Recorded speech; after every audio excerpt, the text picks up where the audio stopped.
আপনি জানেন এখন মানুষ সবচেয়ে বেশি শান্তি পায় কিসে? কিসে? যখন আর একটা মানুষের কষ্টে দেখে আনন্দ পায়, ফ্রি হয়। কিন্তু যখন ওই মানুষটার জীবনে কষ্ট আসে তখন আকাশের দিকে তাকায় চিল্লায়, আমি কে, আমি কি করছি, আমার সাথে কেন এমন হয়? আমি একজন প্রতারক, এই জন্য ভাবছি নিজের প্রতারণার শাস্তি নিজেরাই নিজে দিব। আমি আর কোনোদিন ব্লগ বানাবো আর ফেসবুক চালাবো, আমি আর এই শহরেও থাকবো। আল্লাহ খেলে আমার বোনটা সুস্থ করে দিকে আমি সবকিছু ছেড়ে আমার বোনের অনেক দূরে চলে যাবো। আসলে আমি আমার বউকে অনেক ভালোবাসি, এর একটা উদাহরণ আপনাদেরকে বলতাম। বছর বছর ঈদের সময় কেনাকাটা প্রায় শেষ, পকেটের অবস্থাও খালি, এমন সময় আমার বউয়ের একটা জিনিস খুব পছন্দ হয়। স্যার বসুন। আপা, পুরো দোকানের সবচাইতে সুন্দর মালটা আপনি পছন্দ করে নিয়েছেন। ভাইয়া এটা আমার ফোন, এটা তোমার কাছে রেখে দাও। ভাবি বলে টাকা বাঁচিয়ে রেখে আসছে, কালকে আমি সকালবেলা এসে 2200 টাকা দিয়ে মোবাইলটা নিয়ে যাবো, ঠিক আছে? স্যার, এখন জিনিসটা নিয়ে আপনার জান আমি প্যাকেট করে দিতেছি, কালকে যে কোনো সময় আইসা আমার টাকাটা দিয়ে যায়। পরদিন কিন্তু আর টাকাটা দিতে যায়নি, ওই দোকানে ত্রিসীমানা দিয়েও হারিনি। কি ভাবছেন ভুলে গেছি? না, বলি নাই। কিছু ঋণ কখনো শোধ করা যায় না। আমার মনে হয়েছে এই ঋণটা ওই দোকানদারের কাছেই থাকুক। বলতে পারেন এটা ওই দোকানদারের একটা শিক্ষা। আমার বউয়ের সাথে আমার উপস্থিতিতে টাঙ্কিবাজি করছে, এটার জন্য শিক্ষা পাইতে হবে না? পাইতে হবে। শিক্ষা পাওয়াটাই জরুরি, তাইলে ইনফ্লুয়েন্সার কারোর সাথে এই ধরনের ফাত্রামি করার সাহস আর পাবো না। যাই হোক, রোজ আমার বাড়ি আসতে আসতে রাত হয়, আজ আগে চলে আসছি, নাজ অনেক খুশি হবে।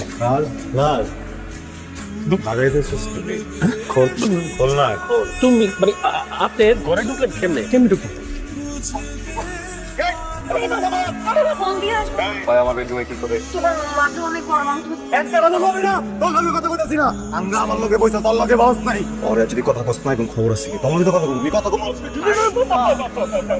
তুই আইছস আমার চিনি, হ্যাঁ? আজকে যদি তোর ঘরে এরকম একটা চিনি কারখানা থাকতো আর আমি যদি কি তোর ঘরের দিকে চিনি খা দিতে না, তখন বুঝতে কামড়ে কোথায় কোথায় যন্ত্রণা হয়, কতটুকু যন্ত্রণা হয়। তোরা তুমি কষ্ট দিতে পারো না, কারণ তোরা মন দিছি। তুই কষ্ট পাইলে আমার মন কষ্ট পাইব। বিকেলে কিছুক্ষণের জন্য আমার সামনে থেকে যা, আমার একটু হজম করতে দে। তোমার মাথাটা অনেক গরম।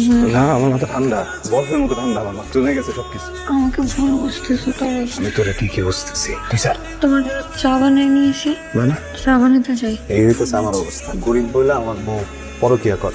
এখন আপনারাই কম, আমার কি করা উচিত? কি দেখে মনে হচ্ছে না কি খারাপ মেয়ে মানুষ এত ভালো একটা জামাইয়ের সাথে পরক্রিয়া করতেছে? ঘটনাটা কিন্তু আসলে এরকম না। ঘটনাটা একদমই ভিন্ন। আপনাদের কাছে দেখে মনে হচ্ছে না যে সে ভিকটিম? আসলে সে ভিকটিম না, ভিকটিম হচ্ছে আমি। আমি আসলে আছি একটা মহা বিপদে। আমি না ফেসে গেছি। কি আর করার, জামাইয়ের ইনকাম না থাকলে যা হয় আর। বাড়িওয়ালা প্রত্যেকদিন এসে দরজা ধাক্কায়। আমাকে কি বলে জানো? তুমি এরকম করতেছো কেন? দরজাটা একটু খুলো না। আমি কি বাইরের মানুষ নাকি? আমি তো ভেতরের মানুষ। কথায় আছে না, গরিবের বউ সবার ভাবে। আমার এখন সেই দশা। আমি কিন্তু ভালোবেসে বিয়ে করছিলাম, কিন্তু অভাবে পড়ে এরকম স্বভাবটা নষ্ট হয়ে যাবে এটা আমি জিন্দেগিতে কোনোদিন চিন্তা করিনি। এখন আমার সামনে আছে দুইটা অপশন। এক, বাড়িওয়ালাকে বিয়ে করা, আর দুই, চায়ের সাথে ইঁদুরের বিষ মিশায়ে নাজমুলকে খাওয়ায় যেই দিকে দু চোখ যায় সেই দিকে চলে যাও। চাই কি মিশাইতেছো তুমি? কই দারচিনি?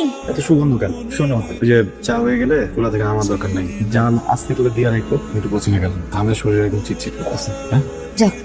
আরেকটা কথা, ওই ছেসরা বাড়িওয়ালা যতই সমঝোতা করার চেষ্টা করবে, তুমি যা চাও কাজ। দেখো, তুমি আমার স্ত্রী। একজন স্ত্রী যখন তার স্বামীকে অপদস্থ করে, ওই স্বামীরা থেকে কিন্তু মরা ছাড়া আর কোনো উপায় থাকে না। তোমার যদি কখনো আর এরকম করার হয়, আমার চায়ের ভিতরে বিষ মিশাই দিও, এমন আর করো না। আমি তোমার অনেক ভালোবাসি মিস। হ্যাঁ, এখন আবার কি করা উচিত আপনারাই বলেন। বিষ তো নিয়ে আসছে, কিন্তু মিশাইতে তো পারতেছি না। যতই হোক শখের পুরুষ তো, কষ্ট দিয়ে মারা যাবে না, আবার মারামারি করাও ঠিক না। তার থেকে ভালো আমি বাড়িওয়ালাকে বিয়ে করে ফেলি। বাড়িটাও আমার হবে, হাজবেন্ডটাও স্ট্রং হবে। চা খোঁজা এদিকে আসো তাড়াতাড়ি বাবা। কি? এদিকে আসো, আসো, দেখো মাত্র 20 মিনিটের মধ্যে 45,000 ভিউ। বুঝতেছো অনেক সাংঘাতিক অবস্থা। এমন যদি চলতে থাকে তাহলে বাড়ির ভিতরে কিন্তু বিছানা না থাকলে চলবে। কি বলতেছো? বিছানা দরকার পড়বে না মানে?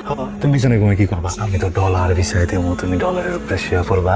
সাথে নিবা না, আমার নিবা। সেই জন্য একটু ভিডিওটা বানানোর বুদ্ধি বের করতে শোনাবো কি?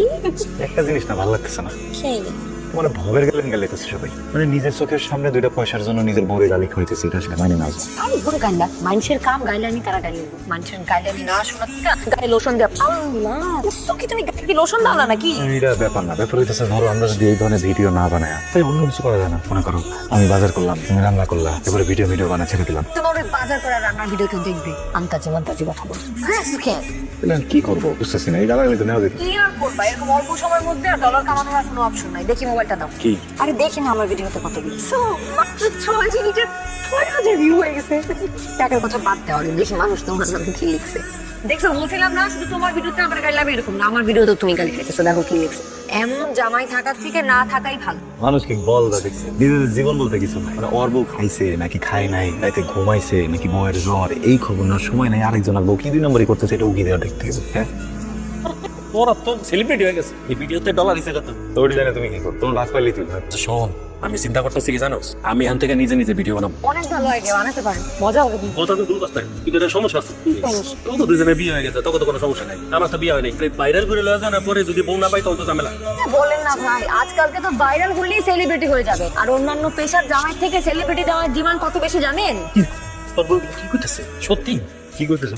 ওকে ভুল কিছু বলতে পারে, যেহেতু এটা বলতেছে এটাই। ওয়ালাইকুম আসসালাম। আমার স্ত্রী কি অবস্থা? আপনার স্ত্রী ওনার জনপদে দুর্ঘটনা ঘটছে না, উনি আমার স্ত্রী, আমার স্বামী। আচ্ছা, আপনি তো স্বামী। ওটা তো এখন পুলিশ কেস হয়ে গেছে। আপনি এসেছেন, ভালো করেছেন। 24 ঘন্টা যাক, উনি এখন আমাদের অবজারভেশন আছে, ওয়েট করি। আসসালামু আলাইকুম।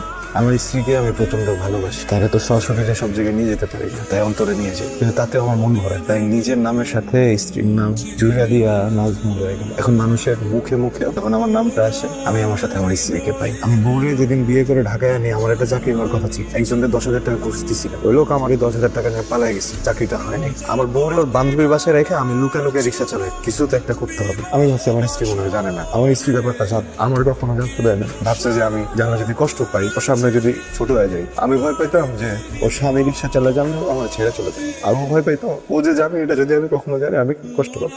দুজনের সাথে একটা অভিনয় করে গেছি দিনের পর দিন। সেই মানুষটা কখনো আমার ছেড়ে যায়নি, অন্য কোনো দিকে নজর দেয়নি। আমি খুব ছোট্ট একটা মানুষ, আমার এই ছোট্ট মাথার বুদ্ধিতে যে ব্যাপারটা আসে সেটা আপনাদেরকে বলি। ফেসবুক আসলে নতুন একটা দুনিয়া, অনলাইনের দুনিয়া। আর আমরা যে দুনিয়া বসবাস করি এটা বাস্তব দুনিয়া। ফেসবুকে আমরা যা কিছু দেখি বাস্তব দুনিয়াতে সব এক, বিষয়টা এরকম না। ফেসবুকের দুনিয়ায় আমার স্ত্রী নাস একজন প্রতারক, সে পরকিয়া করে। আপনাদের সবার চোখে সে 2 নাক। বাস্তব দুনিয়ায় আমার স্ত্রী আমার বন্ধু, আমার সবচেয়ে কাছের বন্ধু, আমার পরিবার। সে মরে যাবে কিন্তু কোনোদিন আমার সাথে প্রতারণা করবে না। যত টাকা দেয় করবে না। তার মানে আপনারা রিচ পাওয়ার জন্য মিথ্যে কথা বলেছেন, তাই তো? জি, শো অফ করছি, যুগটাই তো শো অফ। আমি সারা জীবন পরিশ্রম কইরা সৎ থাইকা যে সম্মানটুকু কামাও, কেউ একজন সবকিছু মিথ্যা বইলাদের থেকে অনেক বেশি সম্মান কামাবে। এই যুগ চলতেছে।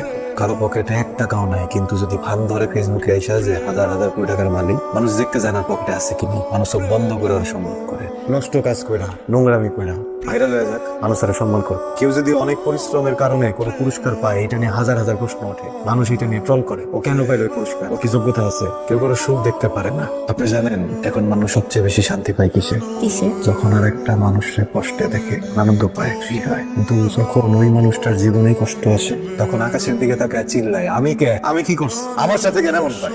একজন মহিলা তার স্বামীর সাথে সবার সামনে এসে ঝগড়া করতেছে, সে ভাইরাল হইতেছে, তারা আপনারা নিয়ে যাইতেছে, যে তার দিয়ে খিদে কাটাইতেছে। এমনি করে যদি টাকা আসা শুরু করে, তাহলে আমি কি লিয়ে করবো না, আর 10টা মানুষ কি লিয়ে করবো না? এই কন্টেন্ট বানাইতে বানাইতে দেখেন সমাজ নষ্ট হয়ে যেতেছে, মানুষের সংসার নষ্ট হয়ে যেতেছে। আমি সব শুরুতে ফেসবুকিং করতাম, আমার বউরে নিয়ে অনেক সুন্দর সুন্দর মুখের ছবি দিতাম, কোনো লাইক আসে। একদিন ঘুরতে মজা করে বউ আর আমি বুদ্ধি করে একটা পরকীয়ার ভিডিও ছেড়েছি, এমনি মজা। দেখি ওই ভিডিও ভাইরাল, হাজার হাজার লাইক, শেয়ার। এরপরে দেখি ফেসবুক থেকে আমার জন্য ডলার ঢুকতেছে।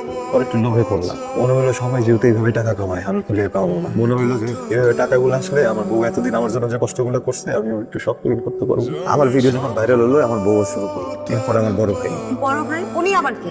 যারে ওই ভিডিওতে দেখছিলেন, আমি যখন অফিসে ছিলাম, আমার বউ যার সাথে ঘরে ছিল, সে আসলে খুবই ভালো মানুষ। কিন্তু এটা তো একরকম প্রতারণা, আর আপনারা তো দর্শকের সাথে প্রতারণা করেছেন, তাই না? জি, আমি একজন প্রতারক, এই জন্য ভাবছি নিজের প্রতারণার শাস্তি নিজেরই নিজে দিব।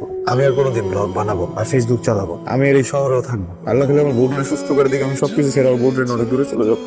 আমার একটা প্রশ্ন আছে সবার কাছে, আমি মানলাম আমি ভুল করছি, আমি মানলাম আমার বউ ভুল করছে। একজন মানুষ যদি তার স্বামীর সাথে প্রতারণা করেও থাকে, এই ভুলের জন্য আমার বউরে যে মত করে মারলে, এই অধিকারটা আপনাদেরকে কে দিছে? একজন মানুষের পারিবারিক কলহ থাকতেই পারে, আপনার ঘরে এই অধিকার কে দিছে যে আপনার তার গায়ে হাত দিবেন, তার মত করবেন? তার পরিবার নাই, তার বাবা নাই, তার স্বামী নাই, আপনাকে কালকে আপনার পরিবারের ভিতরে যদি একটা জটিলতা তৈরি হয়, আমি কি আপনার বউরে দেন ঘরের ভিতরে ভিক্ষা মারুক, আপনার মারে মারুক, আপনার বাচ্চারে মারুক? কেমন লাগবে আপনার? মবের নামে এসব করেন না। অনেকগুলো সংসার নষ্ট হয়ে যেতেছে, অনেকগুলো মানুষ নষ্ট হয়ে যেতেছে, জীবন নষ্ট হয়ে যেতে। আপনি যখন ডাস্টবিনের সামনে দেখাইটা যাবেন, শরীরে যদি আতর মাইরা ভরাই দেন না, ময়লা গন্ধে আতরের গন্ধ কেউ খাইব।